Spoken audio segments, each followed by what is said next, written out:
Vape itu bukan cara berhenti merokok. Ada orang berpikir, oh saya ganti ke vape supaya untuk berhenti merokok. Itu bukan. Ya. Ya, vape sama asap rokok sama rokok konvensional bahaya itu sama.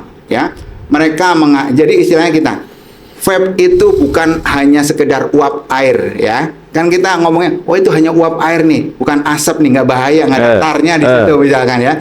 Dan sebagai data juga, angka kematian di Indonesia itu dalam 1 jam itu sekitar 14 orang. TB. Kita bayangkan kalau dalam 1 hari 14 kali 24 jam sekitar 300-400. Satu Boeing itu jatuh setiap hari di Indonesia. Dan dianggap biasa gitu ya. Padahal kalau Boeing jatuh hebohnya luar biasa. Nah, yang tidak kalah penting adalah asap rokok.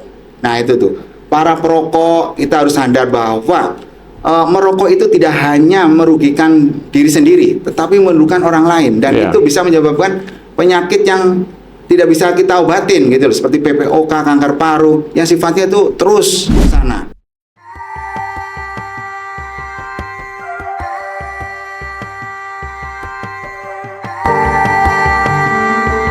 baik, Assalamualaikum warahmatullahi wabarakatuh. Berjumpa lagi dengan saya, Dr. Kornadi, di podcast Dr. Kornadi. Kali ini kita berbicara tentang tema spesial, yaitu Hari Paru Sedunia yang jatuh pada tanggal 25 September 2025 dengan tema Healthy Lung, Healthy Life. Paru sehat, hidup sehat. Dan seperti kita ketahui bahwa paru ini adalah organ yang bekerja sejak lahir, tapi orang cenderung abai, bahkan kadang kurang memperhatikan. Biasanya yang lebih diperhatikan jantung, ginjal, takut sekali terkena serangan jantung atau cuci darah.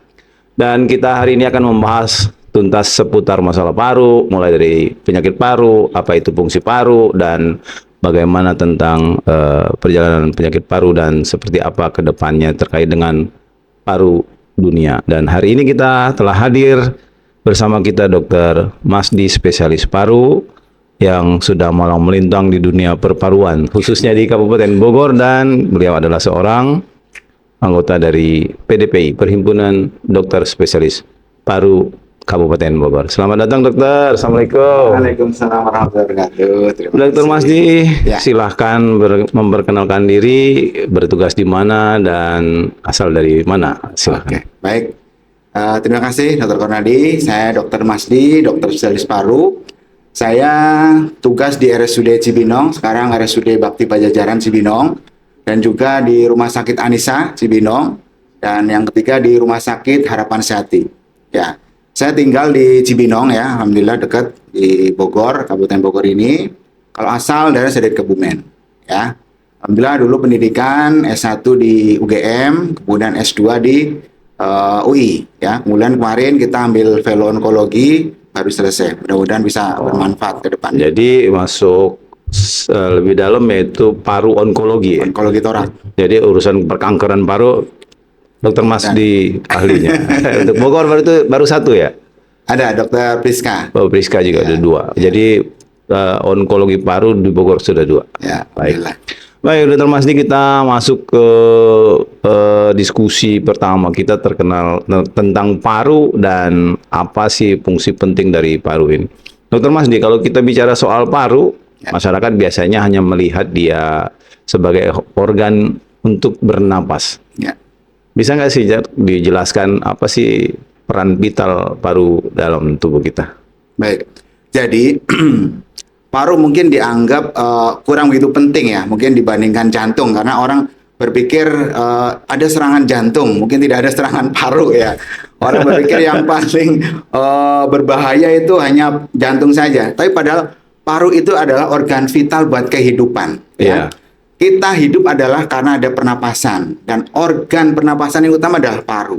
Tanpa ada paru, kita mungkin nggak bisa bernapas. Makanya kita harus benar-benar bisa menjaga paru kita supaya kehidupan kita itu lebih berkualitas, tidak ada keluhan.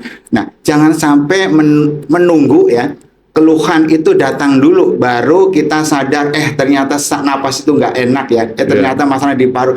Padahal mungkin penyakitnya, keluhannya bisa dicegah, Pak. Ini seperti itu, Dok. Ya, jadi sepertinya masyarakat untuk sekarang masih pada posisi pentingnya jantung, ginjal dan lain. Paru mah nantilah ya. Baik, Dokter Masdi, kira-kira apa sih yang membuat masyarakat sering sekali menganggap ya urusan paru urusan kedua, ketiga, padahal kan kalau parunya tidak bekerja dengan baik ya, tidak maksimal juga seperti. Kenapa kira-kira begitu? Jadi mungkin gini, karena keluhan pada pernapasan ya, itu biasanya itu dianggap ringan. Nah, batuk, flu, ya kan, sesak biasa, mungkin karena capek, misalnya. Beda kalau jantung mungkin nyeri dada langsung, ya kan, orang langsung panik tuh misalnya. Nah, itu mungkin hal-hal sepele itu yang bikin orang tuh kurang perhatian. Padahal itu biasa itu tanda ya, tanda sudah ada masalah di paru kita yang mungkin harus segera check up dan perlu dianalisa pemeriksaan lebih lanjut, ya kan? Apalagi ngomongin tadi kanker paru, tanpa ada gejala rata-rata. Makanya ketemunya sudah sesak, sudah ada cairan di paru, sudah stadium 4 itu, Pak. Sudah tak tertolong lagi. Baik, Dokter Masdi, kalau kita melihat paru itu kan ya seperti kata Dokter Masdi tadi sudah pada tahap lanjut dan sering dianggap tidak terlalu bukan tidak terlalu penting, tapi dianggap remeh lah. Nah, tapi kira-kira apa nih yang menurut kita penting jadi perhatian dan ini gejala awal nih paru sudah mulai tidak sehat? Oke, jadi yang paling sering itu adalah terutama kalau kita sudah sesak napas pasti, ya kan? Sesak napas, dirasa berat, nggak bisa hilang dengan istirahat, atau mungkin kita sudah konsumsi obat yang biasanya, kemudian ada keluhan misalkan suara ngorok misalkan ya, suara yang nggak biasa, ada seperti ada sumbatan, itu juga tanda bahaya. Nah, kemudian misalkan sudah ada mulai gangguan tidur ya, yang tadinya tidur dengan biasa tapi keluhan sesak itu suka muncul, akhirnya terbangun. Dan juga bisa juga nyeri dada yang mungkin nggak khas. Kalau jantung mungkin nyeri sebelah kiri, ya kan?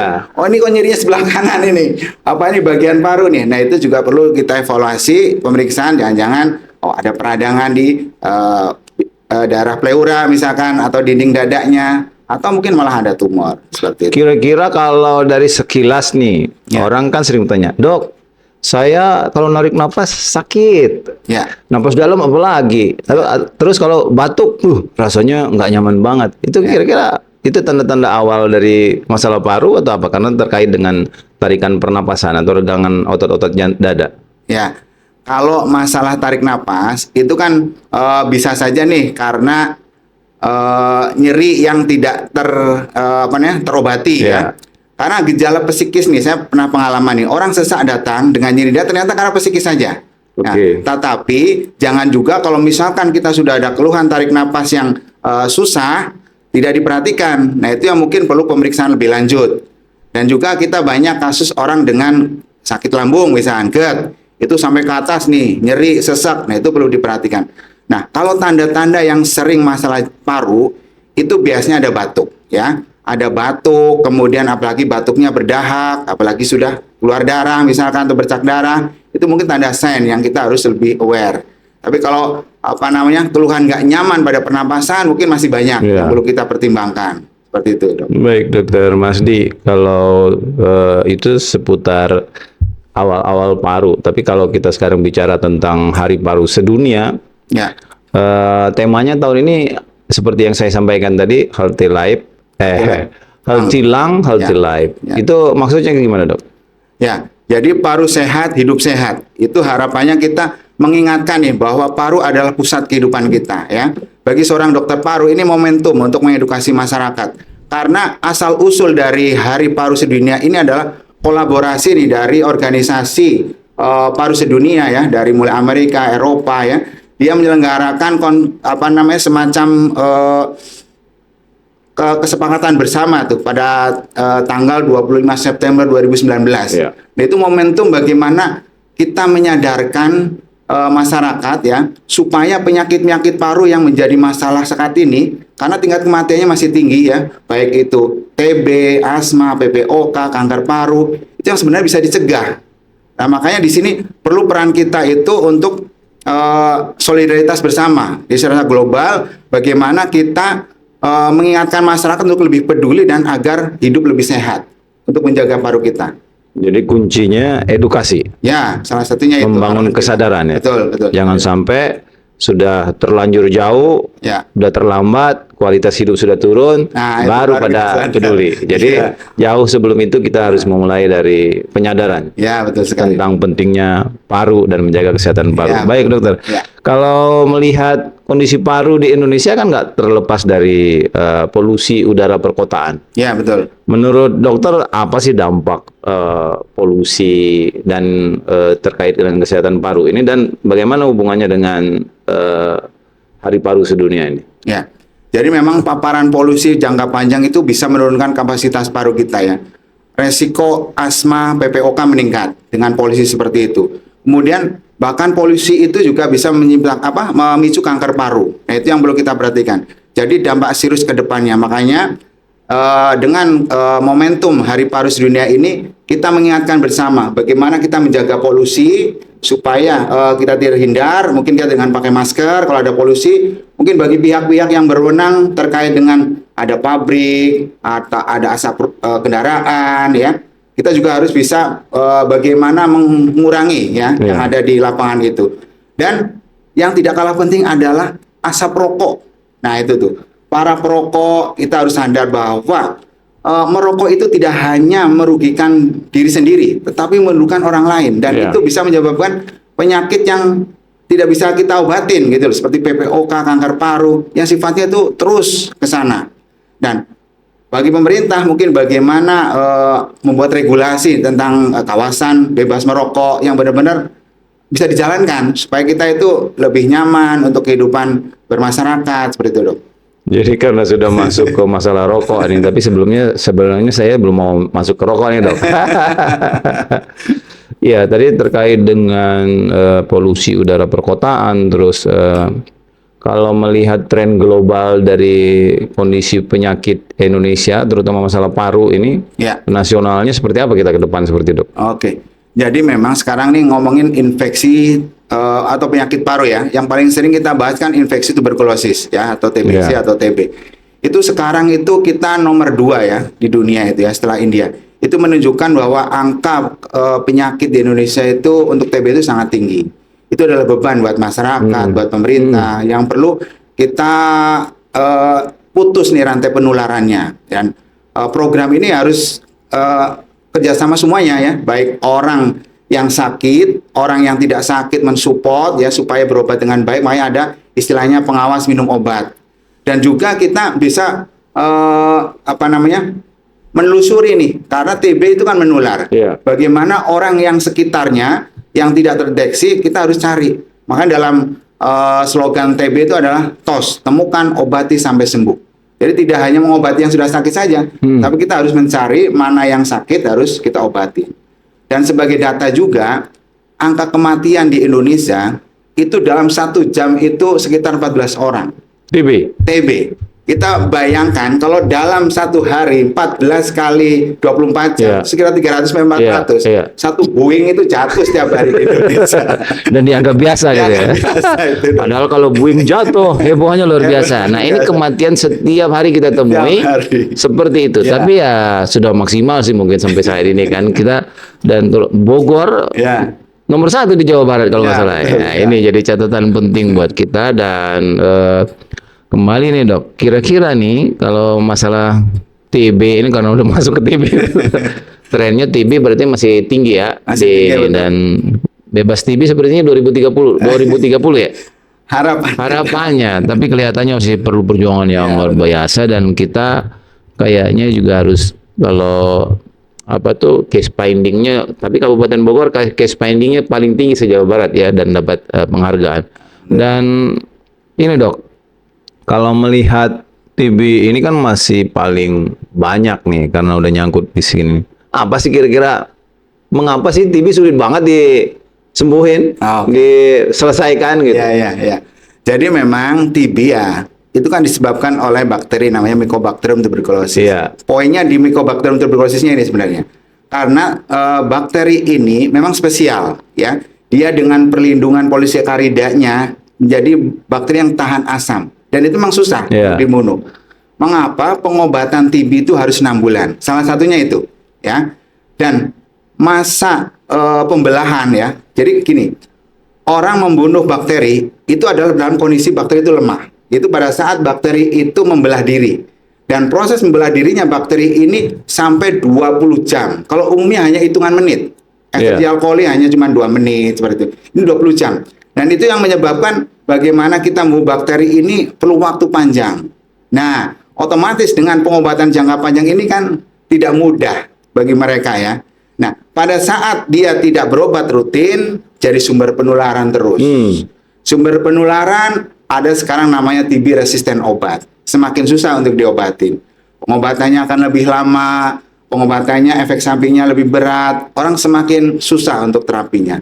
Makanya sekarang sedang dicanangkan adalah vaksin ya. Mungkin contoh keberhasilan vaksin kita di COVID mungkin bisa ditularkan ini untuk TB. Mudah-mudahan banyak negara-negara lain bisa mensupport adanya vaksin TB. Karena vaksin COVID hanya dalam 1 tahun dok, ya kan? Ditemukan dan itu efektif. Coba kalau seluruh dunia berpartisipasi nih membangun vaksin COVID, vaksin TB. Ya, insya Allah selesai cepat. Tapi mengapa kira-kira? Itu mungkin itu peristiwa politik juga berarti. Dan kita alhamdulillah informasi yang terbaru kita sudah uji klinis vaksin yang ketiga ya, dan kita sudah berlangsung ya dari 2024 kemarin dan kita tinggal menunggu nih. Ini yang Trump ini yang Trump. Betul. Bill Gates. Bill Gates Bill Gates dia sponsornya. Alhamdulillah. Nah, itu 2028 nanti kita lihat hasilnya. Mudah-mudahan efektif dan bisa diterapkan. Dan kita ikut andil di situ dan mudah-mudahan kalau emang itu berhasil kita langsung bisa mendapatkan vaksinnya. Semoga efektif ya di tengah pergalauan para pihak karena ini menyebut Bill Gates Foundation kan. Ya, tapi kalau meluruskan ya, saya mendapatkan informasi dari Ketua Prof.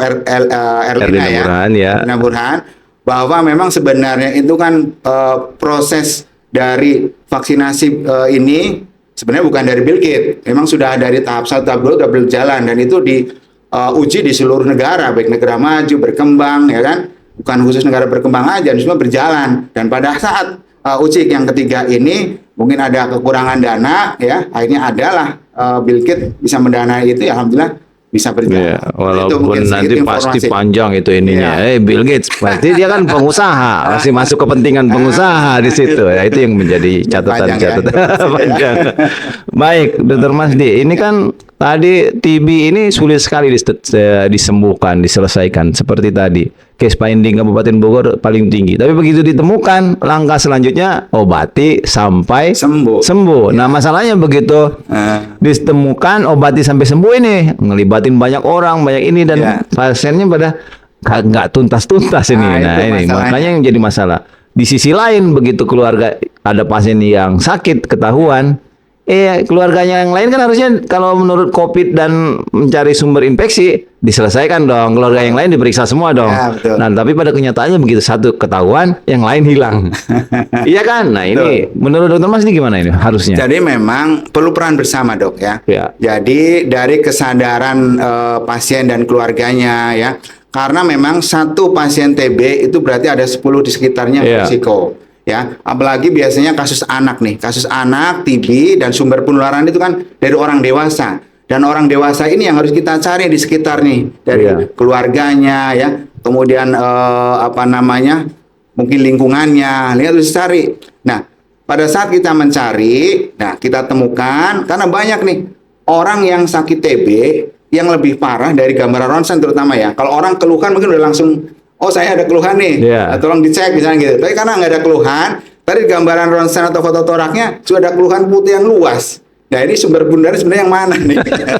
Itu banyak seperti itu sebenarnya kalau kita cari. Nah, program ini memang masih pada fase pertama. Makanya biasanya kalau di fase selanjutan kita di rumah sakit nih bisa kita rujuk balik ya untuk mencari bagaimana screening mereka yang sekitarnya kena TB, dan mudah-mudahan itu yang harus terus digalakan.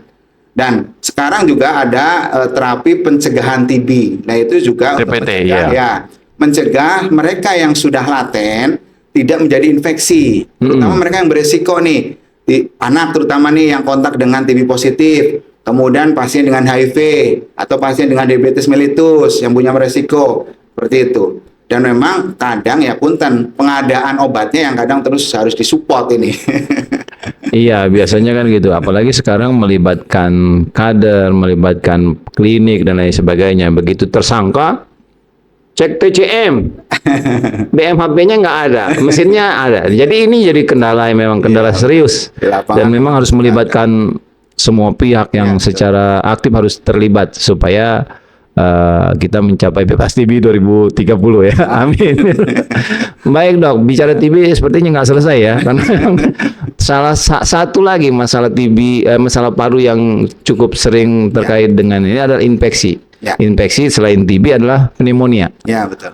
Dan tinggi juga angka kematian karena pneumonia ini. Gimana dok nih, Syarif? Kalau pneumonia ya, angka kematian tinggi terutama pada anak. Ya. Kalau pada dewasa, biasanya kalau kasus memang dia sudah ada komorbid, Iya. ya, pasien stroke, pasien jantung, misalkan yang sudah tidak baling lama, misalkan, kemudian ada pasien DM yang sudah nggak terkontrol gulanya. Karena banyak juga nih ya, kasus pneumonia itu bukan karena penularan, Iya. tapi bakteri flora normal kita atau bakteri normal yang ada saluran napas kita. Karena dia tidak baring lama, jadi bertambah nih dalam saluran napas, akhirnya menjadi penyakit buat kita sendiri. Nah, kondisi pada saat imun kita memang sedang turun, otomatis juga akan bisa menginfeksi ke paru kita, dan itu yang biasanya malah berakibat fatal. Satu lagi, bisa juga penularan ya antar kita yang misalkan nggak menjaga ventilasi yang baik, kemudian etika batuk yang benar ya, itu yang harus kita juga edukasi terus ya. Misalkan batuk tidak ditutup, ya kan? Habis pakai tangan juga nggak cuci tangan, ya. Ya minimal ya batuk pakai lengan bisa tutup tangan. Kalau ada tisu, ya alhamdulillah tisu, buang di tempatnya, kita cuci tangan. Baik, terkait itu edukasi berarti ya. Infeksi juga terkait dengan perilaku hidup sehat kita, Betul. PHBS ya. Dok, kalau bicara paru, selain infeksi ada penyakit kronis. Ya, Biasanya yang paling banyak dilihat itu adalah asma, Ya. PPOK. ya, betul. Nah, apa sih beda keduanya? Ya. Dan kalau bicara misalnya pemicunya apa sih? Oke. Jadi asma sama PPOK orang sering bertanya ya. Saya itu asma atau PPOK ini sebenarnya ya kan? Nah, ya yang gampang seperti ini. Kalau asma itu biasanya muncul pada saat usia lebih muda. Ya. Nah, kalau misalkan orang PPOK biasanya lebih usia tua, misalnya di atas 60 atau minimal di atas 40 ke sana. Dan faktor Belum ada pemicu- perubahan umur ya, Dok? Kalau Gimana? belum ada perubahan posisi umur. Kalau dulu kan seperti itu ya. Ya, Asma sekarang lebih sudah muda. ada. Tetapi kalau fase kalau secara detail pembagian asma sekarang sudah variatif, Ya. ya. Karena fenotip asma sekarang udah banyak. Ada yang istilahnya late onset, ya. Datangnya terlambat nih, ya. Usia dewasa muncul asma baru ada. Oke. Tetapi kalau secara persentase mungkin masih banyak yang faktor dari muda nih untuk asma. Oke. Ya. Kalau PPOK biasanya memang sudah dewasa baru muncul. Terus kita faktor risiko nih. Faktor risiko pada asma biasanya alergi ya, atau riwayat alergi dalam keluarganya. Walaupun faktor yang lain bisa, misalkan pajanan, polusi yang terus-menerus, Iya. kemudian aktivitas yang kita tidak bisa mengontrol, obesitas juga bisa, kehamilan juga bisa sebagai pemicu. Nah, kalau PPOK yang paling kita sangkakan yaitu adalah asap rokok ya. Oh, PPOK, PPOK khusus asap itu, rokok. asap rokok. Makanya harus bisa berhenti karena itu melindungi kita menjadi PPOK dan orang lain juga menjadi Jadi PPOK. pemicu utama PPOK rokok. Betul. Panjang nih ceritanya kalau urusan rokok ya. Betul. Terus jadi apa bedanya misalnya? Kenapa PPOK itu terkait dengan rokok? Ya. Jadi kalau asap rokok itu kan kita tahu dia mengandung 7.000 zat berbahaya. 7.000 ya? 7.000. Bukan 700. 7.000. 200 mengandung zat racun. Ah. 20 sampai 60 zat Ya, tapi karsinogenik. kenapa pada semangat dong rokok tuh? Karena dia berpikir seperti ini. Itu yang rokok sehat-sehat aja. Itu yang rokok sampai umur 80 tahun. Iya. Nah, dia nggak melihat data masalahnya. Kan kita ngomongin data. Ya, data itu kan nggak bohong. Berdasarkan Iya. penelitian nih. Iya. Ya kan? Faktor resiko orang menjadi kanker paru gara-gara perokok itu sampai 4 Iya. kali lipat. Iya. Ya kan? Faktor resiko untuk jadi pneumonia, TBC, karena kerusakan bulu silianya, mukosa saluran pernapasan kita rusak, mudah terinfeksi, mudah terkena TB, mudah terkena pneumonia. Kemudian merusak alveolus nih, pertukaran oksigen CO2 paru kita Iya. yang balon-balon kecil pecah nih gara-gara asap rokok menjadi PPOK, akhirnya pertukaran udaranya jadi terhambat di sana. Itu sesak napas, kemudian itu sifatnya permanen. Nah, beda lagi nih antara asma dan PPOK. Kalau asma cenderung bisa balik lagi, ya. Oh, Kalau masih reversible, awal, ya, reversible. reversible. Lah kalau misalnya PPOK irreversible, ya. Makanya pada saat PPOK serangan kita nebu mungkin agak enakan. Nah, kalau Yeah. asma mungkin bisa plong benar-benar. Tetapi jangan salah, asma kalau nggak dikontrol terjadi remodeling pada saluran pernapasan yang menjadi tebal, sempit, sama juga nanti seperti PPOK. Makanya penanganan asma itu adalah bagaimana supaya terkontrol. Kalau PPOK, bagaimana mencegah supaya nggak jadi PPOK dan mengerem supaya PPOK itu nggak semakin berat. Kalau Jadi dihilangkan nggak bisa soalnya, jadi rem. kalau asma Harus dikontrol bisa. mengontrol, Kontrol. kalau PPOK mencegah Cegah. supaya tidak Tidak PPOK. PPOK. Harus dicegah soalnya. Nah, ini kaitan dengan PPOK dengan rokok nih. Kembali lagi, kalau udah bicara rokok sensitif, tapi bisa jadi kalau di TikTok apa tuh? FYP ya. Dokter, karena ini kan masuk faktor resiko yang paling sering dan paling banyak dibahas tuh Ya, rokok, ya kan? Termasuk faktor resiko CA, Ya. PPOK dan lain sebagainya.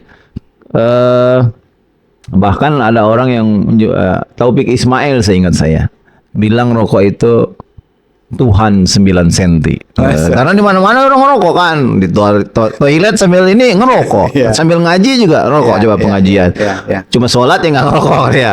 Makan setelah Puasa sebenarnya bisa ya. puasa ya coba kalau telat bangun, ngerokok atau makan, pilih rokok biasanya kalau pada perokok berat. Memang saya beberapa kali misalnya di daerah Eropa itu udah rokok udah sangat jarang dok. Makanya agak aneh di kita nih. Ya. Rokok, makin banyak. Kalau di sana satu rokok mahal, kedua rokok itu di tempat-tempat publik sudah mulai hilang. Ya. Di hotel udah disuruh pinggiran, Ya, bahkan di halaman, Ya. tidak ada lagi tempat khusus merokok, nggak ada. Nah aneh memang di kita dan kalau di sana tidak dijual di tempat di Indomaret, Alfamaret, enggak, tapi ada penyelenggara khusus penjual rokok dan itu harus pakai Syarat ya. syarat. Nah ini di kita memang masih panjang perjuangan soal rokok ya. Ya. Di sisi lain memang pemasukan negara ya. Ini agak sensitif. Baik Dinaikkan dok. cukainya malah. Dokter Masdi, kalau terkait dengan rokok ini ada yang bicara nih, elektrik atau rokok sigaret ini, apa yang membedakan dan apa dampaknya buat paru?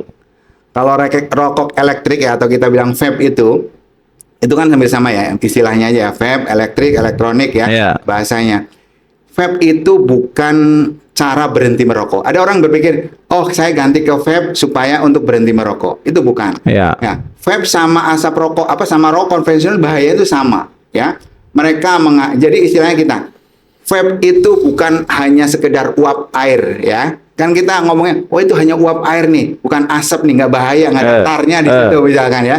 Tapi uap air itu mengandung pengganti ini ini pada makanan tuh istilahnya kan, rasa ya, ada rasa apa gitu kan. Itu kan untuk pencernaan. Nah, kalau misalnya untuk pernapasan kan beda lagi ya, Iya. bisa mengiritasi otomatis. Dan di sana juga tetap ada nikotin, walaupun saya nggak pakai nikotin kok dok misalkan. Tapi banyak sekali ada nikotin yang tetap ada resiko untuk ketergantungan. Kemudian ada zat-zat logam berat yang masih ada di sana dari foilnya. Itu juga bisa mengiritasi dan resiko infeksi kronik untuk paru juga ada. Ada juga kasus yang kita sebut juga EVALI, ya, kerusakan akibat rokok elektrik yang pernah viral itu dia di negara luar. Nah, itu yang mengakibatkan kerusakan permanen pada paru. Dan juga pada vape ini juga ada formaldehid. Iya. Nah, formaldehid kan tahu sendiri adalah karsinogen atau membuat kanker Formaldehid paru. pengawet ini. Iya, yang itu di situ juga ada. Nah, tidak hanya pada rokok konvensional. Nah, Oke. itu yang perlu kita pertimbangkan untuk berhenti. Ada yang menganalogikan gini, waktu dulu zaman sianida itu. Kalau misalkan nih, kita ada aqua nih, dikasih sianida sekopi sama satu sendok sama satu tetes, tetap mau langsung minum nggak nih? Walaupun konsentrasinya beda, tetap Iya, satu tetes, iya, ada iya. yang mau minum kan ya. Karena efeknya tidak langsung, ya Iya. kan? Kemudian itu adalah dalam tanda kutip faktor resiko, tidak langsung menyebabkan ada orang yang sehat-sehat aja. Itu yang orang kadang merasa aman-aman saja. Baik dok, ini makin menarik. Tapi memang Allah tidak menciptakan tubuh kita untuk menetralisir asap yang dimasukkan ke paru, itu ya. Ya. Jadi secara normatif apapun ceritanya, mau vape, mau sigaret, masuk sekian tahun, sekian hari, jam, tahun masuk ke dalam tubuh kita memang nggak ada alat netralisirnya ya. Ya. Belum bisa dinetralisir. Ya, betul. Sehingga banyak sekali menyebabkan komplikasi-komplikasi dan dampak akibat rokok. Baik dok, kalau rokok dengan PPOK, rokok dengan CA, kanker, rokok dengan penyakit lain misalnya asma dan lain sebagainya. Tapi kalau kita melihat PPOK dengan asma, PPOK, asma mana yang lebih berbahaya? Gini, kalau asma sifatnya memang kadang kita tidak bisa menolak kalau itu memang bawaan ya, Iya. keturunan. Tetapi kalau yang kaitan dengan pekerjaan ya, itu mungkin kita bisa hindarin ya. Misalkan kita harus pakai masker. Kan ada tuh istilahnya sesak pada saat weekend. Iya. Nah, kemudian Bukan sesak akhir bulan ini.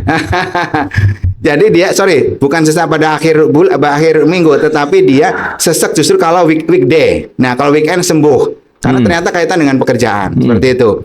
Nah, kalau ngomongin seberapa berat atau seberapa bahayanya, asma PPOK punya bahaya masing-masing. Asma bisa bahaya kalau tidak terkontrol. Iya. Cuman kalau PPOK memang dia kondisi yang sifatnya progresif atau bisa merusak paru kita terus-menerus. Makanya kita istilahnya bisanya ngerem, Iya. ya.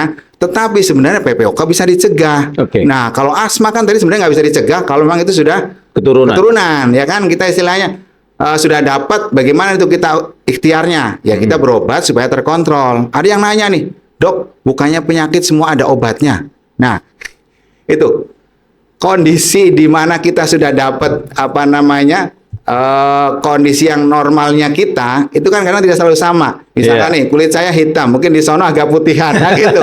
Ya itu kan tetap harus disyukuri kan. Dengan jalan apa ikhtiar, bagaimana mengontrol asma kita, bukan asma tetap harus sembuh nih dok. Bagi caranya akhirnya apa? Jalan pintas, nyari alternatif, nyari herbal apapun ya yang misalkan buat supaya benar-benar tidak pernah ada kekambuhan tanpa obat. Ya, itu yang kadang pemikirannya jadi keluar dari jalur yang harusnya sudah tepat, dikontrol dengan baik, nggak pernah ada keluhan. Tapi orang kadang tidak mau lama-lama, ya kan seperti itu. Kalau penyakit kronik kan minum obat terus, pakai obat terus, nah seperti itu. Sebenarnya kan minum obatnya nggak seumur hidup dok, sisa hidup. Atau seperti ini dok, kalau dengan penyakit yang sudah terjadi tuh, misalnya jantung, jantungnya udah gagal jantung, diabetes, udah diabetes. Ya. Nah, masih sering kali orang berpikirnya, ini harusnya bisa dong kembali seperti semula, ya kan? Iya. Mungkin pola pikirnya harus dirubah ya. Nasi mah udah jadi bubur ya. Bubur nggak mungkin balik jadi nasi. Nah, makanya sekarang buat harus bubur jadi apa yang enak kan? Sum-sum kan, bubur apa kan gitu ya. Itu buat bubur ayam yang enak. Iya. Kalau berpikir balik lagi kan hil yang mustahil ya. Nah, itu. Baik, Dokter Masdi, tadi terkait dengan rokok tadi lupa saya nanyain. Itu ada pasif ada aktif. Ya. Nah, itu gimana tuh ininya? Sekarang bukan cuma 2 lagi, ada 3, 4. first hand smoke, second hand smoke, third hand smoke. Waduh. Rokok aktif, rokok pasif, rokok yang ketiga nih, ya kan? Jadi kalau perokok aktif kita yang merokok ya. Kalau perokok pasif mereka yang mendapatkan imbas dari asap langsung. Oke. Nah, perokok ketiga ini yang orang sudah enak-enak merokoknya di luar kok, di luar rumah nggak masuk kan. Nah, orangnya kan masuk lagi.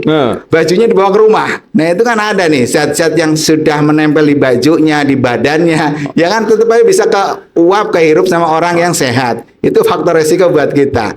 Nah, kalau orang berbicara perokok pasif lebih bahaya daripada perokok aktif. Ya, tergantung bagaimana pajanannya ya kan. Karena biasanya gini, kalau kita merokok aktif, itu mungkin ada filternya, katanya, ya kan? Kalau yang pakai filter nih, kecuali yang kretek, kan? Nah, kalau asap yang dari luar itu bisa langsung ke orang tanpa ada filter. Kalau itu memang terus dapat dari orang yang merokok. Tetapi kembali ke seberapa dia sering mendapat pajanan asap rokok itu menimbulkan tingkat bahayanya buat kita. Baik, dokter. Jadi perokok aktif, perokok pasif, perokok ketiga. Ya. Akibat dari hal-hal yang dibawa dari misalnya perokoknya pulang, Ya. hampir ke rumah. Ini mengingatkan zaman COVID dong. Iya kan? Kita harus taruh di luar dulu bajunya.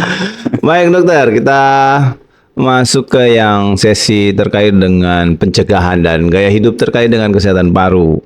Menurut dokter, apa sih tips sehari-hari yang penting banget dilakukan oleh kita semua untuk menjaga kesehatan paru ini? Baik, kita ngomongin rokok, kembali ke asap rokok ya. Pertama, bagaimana kita menjaga kesehatan paru adalah hindari asap rokok. Hindari ya? Nah, hindari. Jangan coba-coba. Jangan coba-coba. Karena sekali mencoba ada kerusakan permanen, nggak bisa balik lagi. Ya. Baru kita nyari kok sakit nggak ada obatnya. Kemudian rajin olahraga, ya, olahraga yang rutin. Aktivitas yang rutin untuk kesehatan paru yang disarankan mulai jalan, jogging, kemudian bisa bersepeda, bisa berenang, ada senam asma sekarang nih ya bisa dipakai. Kemudian jaga pola makan yang sehat, gizi yang seimbang ya, cukup protein ya, cukup vitamin. Nah, jangan cuman banyak nasinya atau banyak lauknya, harus seimbang. Kalau kita dalam gambar itu dalam satu piring tuh sepertiga nasi, sepertiga lauk, sepertiga buah dan sayur, seperti itu. Nah, itu yang paling penting di situ. Kemudian juga menjaga lingkungan supaya tetap bersih, ya, tidak banyak debu, tidak ada jamur di lingkungan rumah kita, dan juga untuk rumah ventilasi yang baik, ya. Bagaimana udara yang bersih bisa masuk, yang bekas kita bernapas kotor bisa keluar, dan sirkulasi bagus dan juga cahaya matahari bisa masuk. Dan ada lagi, kalau memang ada faktor risiko dan kita mampu, bisa vaksinasi. Vaksinasi influenza atau pneumonia, terutama pada orang yang PPOK, atau sekarang pada anak yang punya risiko untuk jadi pneumonia, bisa vaksinasi. Seperti itu, Dok. Jadi intinya seperti pola umum ya, cerdik. Ya. Cek kesehatan gratis. Ya, betul. Kalau C-nya, terutama kalau sudah tahu nih udah ada faktor-faktor tertentu bisa divaksin, ya kan? Kalau ada bisa vaksin TB, nanti vaksin TB, ya kan? Ya. E, kenyakan asap rokok, jangan deketin, ya kan? R, rajin aktivitas fisik, minimal 30 menit sehari. Betul. Kalau enggak ya jalan kaki saja. D, diet yang seimbang. Betul. Jangan kebanyakan karbohidrat, jangan kebanyakan protein dan lain, tapi harus seimbang. I, istirahatnya cukup. Ini relatif. Nah, dokter Masih mungkin cukup 2 jam ya, 3 jam. Ada yang 6 jam sampai 8. Kualitas kadang ya. Dan terakhir K, kelola stresnya. Nah, jadi cerdik ya. Betul itu. Baik, Dokter Masdi. Ini kalau kaitan dengan olahraga, tadi kan ya seperti tadi kurang hindari rokok, aktivitas fisik yang cukup, terus kelola stres dan lain sebagainya. Ya. Kalau dokter paru, kira-kira stresnya tinggi kan nih? Kalau mungkin kalau paru itu emergensi mungkin tidak terlalu banyak ya. Nggak kayak jantung ya? Kayak jantung kan. Harus primary, harus segera. Ya mungkin lebih santai. Mungkin kalau paru ya ada pneumotorak ya mungkin bisa ditusuk aja.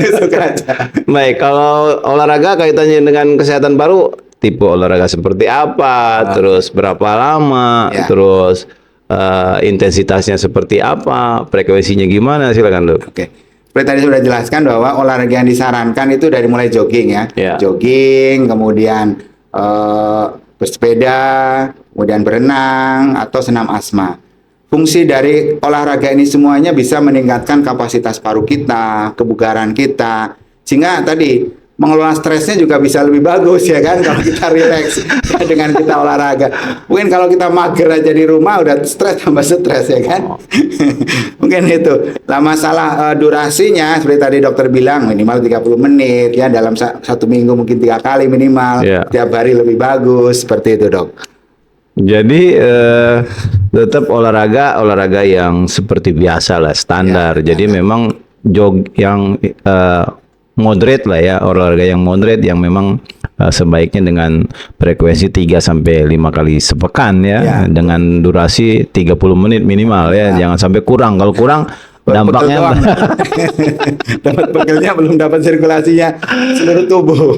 baik, kalau itu sisi olahraga dong. Kalau sisi makanan apa sih kira-kira yang mendukung kesehatan paru? Kalau makanan tadi ya gizi seimbang ya. Makanan yang kaya antioksidan nih seperti buah dan sayur itu sangat baik buat Ya. paru ya. Karena dia mengandung omega 3 dan ikan yang bagus juga ya, banyak mengandung protein di sana. Kemudian jangan lupa minum yang cukup karena saluran napas paru kita nggak cuman butuh udara, tapi butuh air. Karena untuk supaya saluran napas itu tidak kering, kelembabannya bagus, sehingga tidak merangsang iritasi, batuk seperti itu. Dengan pola makan yang ini seimbang akan mewujudkan paru yang lebih sehat lagi dan normal. Baik, dokter, setelah kita tahu tentang masalah paru, penyakitnya apa aja, mungkin belum terbahas kayak kanker paru ya, tapi kita Ya. masuk ke tentang faktor resiko. Ada hal yang tidak bisa kita hindari dan tidak bisa kita lewatkan. Setelah semua itu adalah peran edukasi buat masyarakat kita, termasuk terutama tentang kesehatan paru. Apa sih tantangan utama dokter paru khususnya dalam memberikan edukasi tentang kesehatan paru ini untuk masyarakat? Jadi memang ya masyarakat tuh seperti awal kita bilang masih menganggap enteng nih ya tentang batuk, sesak napas ya. Jadi edukasi itu juga menghambat karena rendahnya informasi. Makanya informasi lewat sosmed itu mungkin penting ya. Makanya saya itu sekarang mulai rajin bikin VT ya. Supaya saya lihat ya. itu bisa mungkin ada manfaatnya buat masyarakat. Dan ternyata saya baru sadar banyak hal-hal yang mungkin kita anggap itu biasa, dan banyak orang itu belum paham. Mungkin dari situ. Karena kita udah zamannya sosial media, juga mungkin kita harus bisa terus mengedukasi di sana dengan cara yang benar. Kemudian banyak orang yang baru datang ke dokter itu biasanya sudah parah karena tadi menganggap itu enteng ya. Jadi misalkan nih paru sudah rusak semuanya, sehingga apa? Nanti ada keluhan yang bekas TB-nya, sehingga bisa keluhannya tetap ada. Makanya, dok saya sudah 6 bulan, 9 bulan pengobatan, masih sesek aja, daknya masih keluar terus. Gimana dok? Nah, itu adalah karena kerusakan jaringan parut atau apa namanya bekas TBC-nya yang nggak bisa hilang, otomatis akan ada keluhan terus. Nah, bagaimana kita mendeteksi dini lebih awal, otomatis kan penyakitnya akan lebih ringan, pengobatannya akan lebih mudah, dan sembuhnya pasti akan lebih baik. Nah, itu makanya butuh sosialisasi terus, yang itu memang tidak mudah, dan juga ada orang yang masih kadang stigma di masyarakat. Misalkan stigma dengan pasien TB. Ada mungkin di daerah masih yang harus dikucilkan. Saya pernah nih di sosmed sampai ada orang tua harus dikucilkan, nggak ada yang mau ngurus.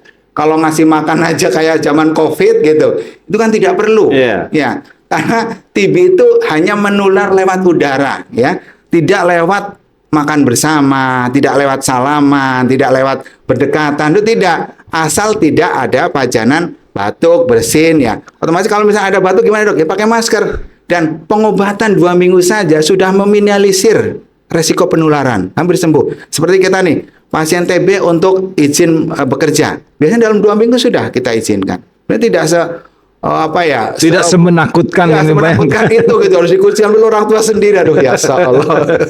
Udah gitu nggak diurus lagi. Anaknya banyak nggak diurus, kasihan Masya Allah. Baik dok, ini kan berarti temanya edukasi tanpa henti kan. Ya, betul, dok. Terus semangat, terus ini, tapi melibatkan semua stakeholder ya. Jadi nggak hanya medis, nggak hanya para medis, nggak hanya orang puskesmas, tapi kader, semua masyarakat harus dilibatkan. Terutama masyarakat dalam arti sadar bahwa ini TB harus diobatin, bukan TB harus disembunyiin ya. Iya betul, ya kan? Karena masih ada stigma itu, orang juga jadi nggak mau berobat, ya kan? Karena berobat kan ketahuan nih, TB, akhirnya dikucilin. Udahlah, saya nggak berobat aja, ya kan? Ya sampai misalkan, jangan ditulis TB-nya dong dok. Nah, gitu. Seperti itu. Baik, Dokter Masdi, kalau bicara tentang masa depan ini, bagaimana prediksi Dokter Masdi 10 tahun, 20 tahun ke depan tentang kesehatan paru di Indonesia? Jadi memang dengan polusi udara yang masih terus meningkat ya, jumlah perokok yang masih tinggi, kasus kanker paru dan PPOK pasti akan masih terus naik. Jadi kemudian masalah tadi TB, resistensi terhadap TB itu masih besar. Makanya itu masih PR kita lah ke depan ya, bagaimana mengatasi 3 penyakit ini terutama ya, TB, PPOK, kanker paru, dengan kondisi lingkungan kita yang masih belum baik, kemudian kesadaran masyarakat tentang pengobatan TB yang belum baik juga ya, belum maksimal. Iya. Ya perlu kita edukasi terus. Apalagi kalau setiap hari yang meninggal 1 puing ya. Nah, itu dia. Dan itu penting banget membangun Nah, kesadaran terkait itu dengan terus. kematian Setiap saya akibat TB. edukasi itu ngomongin itu tuh, 1 buihnya itu. Supaya orang sadar, oh sampai segitunya ya gitu. Itu tetap aja kadang itu. Masya Allah. Kalau ini apa sih harapan terbesar Dokter Masdi terkait dengan Hari Kesehatan Paru Sedunia ini? Ya. Jadi harapan saya itu masyarakat akan lebih sadar ya pentingnya paru. Saya ingin lebih banyak orang berhenti merokok. Kemudian saya juga berharap pemerintah mendukung kebijakan yang pro kesehatan, karena paru yang sehat berarti hidup sehat dan lebih berkualitas. Itu poinnya. Paru yang sehat, hidup yang lebih berkualitas. Ya. Baik, kalau ada orang banyak nih Dok, saya lagi menghadapi TB, lagi menghadapi kanker paru. Pesan Dokter Masdi, kira-kira pesan yang menyentuh untuk mereka yang sedang berjuang untuk menghadapi masalah paru ini. Ya. Jadi ikhtiar kita dalam hal berobat itu adalah ladang ibadah, ya kan? Mengobatin penyakit kita tidak juga hanya sekedar mengobatin diri kita, tapi mengobatin lingkungan, orang tercinta kita. Itu yang harus kita renungkan. Dan mengenai merokok ya, kalau kita tidak sadar juga dengan bahwa rokok itu merugikan diri kita, lihat anak kita, lihat istri kita. Kalau sampai mereka sakit gara-gara kita merokok, apakah kita tidak merasa sedih dan merasa bersalah? Mungkin itu, Dok. Jadi pesannya Dokter Masdi supaya orang itu tetap semangat, tetap ini ya, selain ikhtiar mungkin kalau sakit itu juga jadi pengurang dosa kali ya, Ya, Dok? betul. Nah, itu yang harus Ya. kesadaran bahwa Ya. ini sakit ujian, Ya. ini sakit Ya. yang perlu jadi pengingat. Ya. Jangan malah nggak sabar ya, Dok, malah nambah dosa ya. Ya, betul sekali. Kalau kita dikasih ladang pahala itu, kalau nggak ikhtiar dengan kesabaran, itu malah jadi gerundel, sakit nggak sembuh, pahala nggak dapat kan, seperti itu. Itu harus kita terus bisa menguatkan diri kita mungkin. Baik, Dokter Masdi, terakhir kira-kira kalau pesan buat tenaga medis, tenaga kesehatan, masyarakat terkait dengan Hari Paru Sedunia ini, apa sih pesan Dokter Masdi dengan 1 kalimat? Oke. Ya, jagalah paru-paru kita ya. Karena dari sana kehidupan berawal. Paru sehat membuat hidup lebih panjang, produktif dan bahagia. Jangan tunggu sakit untuk menghargai. Mari bersama kita wujudkan paru sehat, hidup sehat. Paru sehat, hidup sehat. Baik Dokter Masdi, terima kasih atas perbincangan yang hangat yang luar biasa tentang memberikan wawasan kepada kita semua tentang kesehatan paru, dari faktor resikonya, jenis penyakitnya, dan apa saja yang harus kita lakukan. Dan mudah-mudahan kita semua tetap sehat, Amin. tetap memberikan manfaat yang terbaik buat kehidupan. Amin. Assalamualaikum warahmatullahi wabarakatuh. Waalaikumsalam warahmatullahi wabarakatuh. Terima kasih. Dingin amat.